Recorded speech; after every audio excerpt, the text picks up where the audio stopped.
ဟန်တာပိုင်းရဲ့အကြောင်းအသေးစိတ်သိလိုပါကစိတ်ရှိရှိနဲ့နားထောင်ပေးပါတောင်အမေရိကတိုက်ရဲ့အစွန်ဆုံးအာဂျင်တီးနားနိုင်ငံကနေထွက်ခွာလာတဲ့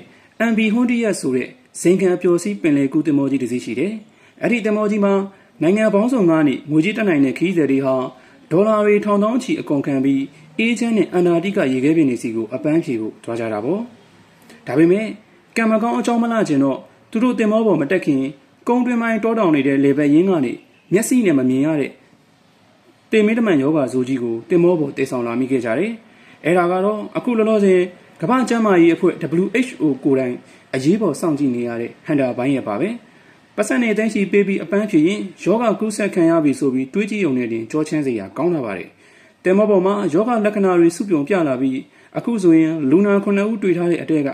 3ဦးတောင်အသက်ဆုံးရှုံးရပြီလို့သိရပါတယ်။ဒီသတင်းကိုကြားရတော့ကျွန်တော်မှအံ့ဩရတယ်လို့တစ်ဖက်ကလည်းတဖြည်းဖြည်းစိုးရိမ်စိတ်တွေဝင်လာပါတယ်။ဘာလို့လဲဆိုတော့ဒီဟန်နာဆိုတဲ့အကောင်ကအဝေးကြီးကအကောင်မဟုတ်ဘူးဗျကျွန်တော်တို့အိမ်တွေဂိုးတောင်တွေစတိုကန်းတွေမှာအခန့်သားနေထိုင်ကြတဲ့ကြွက်တွေစီကနေလာတာမလို့ပါပဲ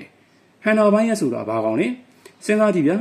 ကျွန်တော်တို့တွေကိုဗစ်ကာလတုန်းကလင်းတော်တွေတင်းကိုချက်တွေကိုကြောက်လိုက်ရတာအခုဟန်နာကြတော့ကိုယ့်အိမ်မှာကိုနဲ့အတူတူအခန်းကားကမပေးဘဲနေတဲ့ကြွက်တွေစီကနေလာတာတဲ့ဟ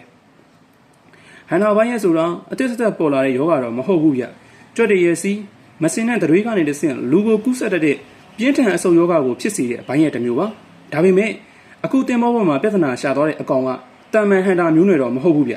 Antis Anabia လို့ခေါ်တဲ့ anti မျိုးစိတ်ကွဲဖြစ်နေတယ်သူ့ရဲ့ထူးခြားချက်ကဘာလဲဆိုတော့တာမန်ဟန်တာတွေကကြွက်ကနေလူကိုပဲကူတယ်လူချင်းမကူဘူးဒါပေမဲ့ဒီ Antis ကောင်ကတော့လူကနေလူကိုပါအနီးကပ်ကြာချေထိတွေ့မှုရှိရင်ကူးစက်နိုင်စွမ်းရှိတယ်လို့သိရပါတယ်ဒါကြောင့်လေကမ္ဘာရေးကိုပြန်သွားကြတဲ့တင်မောပေါ်ကခီးတွေကိုကျမ်းမာရေးအာဏာပိုင်တွေကလိုက်လံစုံစမ်းပြီးကွန်တက်ထွေစီတွေအသေးအတန်လုပ်နေရတာပေါ့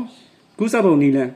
်ဒီနေရာမှာကျွန်တော်တို့တွေအမတ်တမတ်ဖြစ်နေတဲ့ကုသပုံတွေကိုပြောပြချင်ပါတယ်တချို့ကထင်နိုင်မယ်ဟာငါတို့ကကြွတ်မှမစားတာကြွတ်အကိုက်ခင်ရတာမှမဟုတ်တာဘယ်ကူးပါမလဲလို့အဲ့ဒီမှာဇလန်းကစားတာပဲကြွတ်အကိုက်ခင်ရလို့ကြွတ်ကိုတိုက်ရိုက်ကင်ပြီးလို့ကူးတယ်ဆိုတာကအလွန်နှဲပါတယ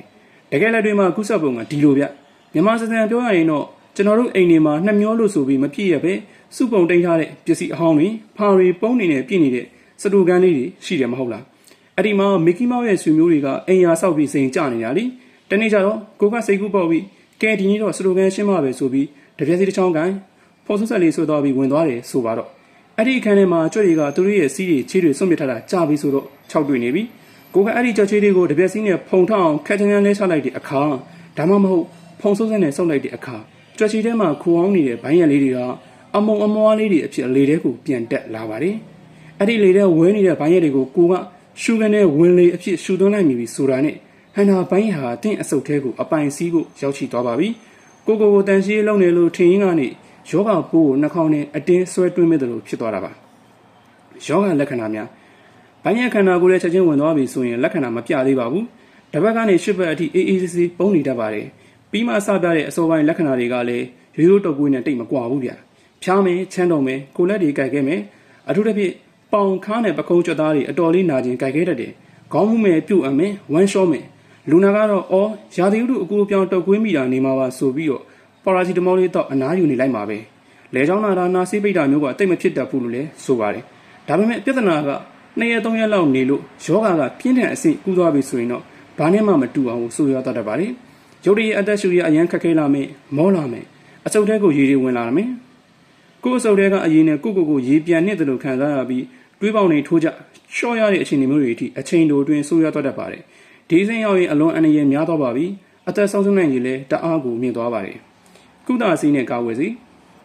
းဒါလောက်ကြောက်စရာကောင်းတဲ့ယောဂအတွက်ကုသဆေးရောရှိပြီလားလို့မေးရင်အဖြေကမရှိသေးပါဘူးဟုတ်ကဲ့တီးတန့်ကုနိုင်တဲ့အန်တီဘိုရီယယ်ဆေးတွေရောကာကွယ်ဆေးပါလက်ရှိအချိန်ထိတီထွင်နိုင်စွမ်းမရှိသေးပါဘူးဆေးရုံရောက်ရင်တော့လူနာခံစားရတဲ့လက္ခဏာပေါ်မူတည်ပြီးဝေဒနာတက်တာအောင်ဥပမာအသက်ရှူစက်တက်ပြီးတာအောက်ဆီဂျင်ပေးတာမျိုးလောက်ပဲပြုစုကုသပေးနိုင်သေးရပါဒါကြောင့်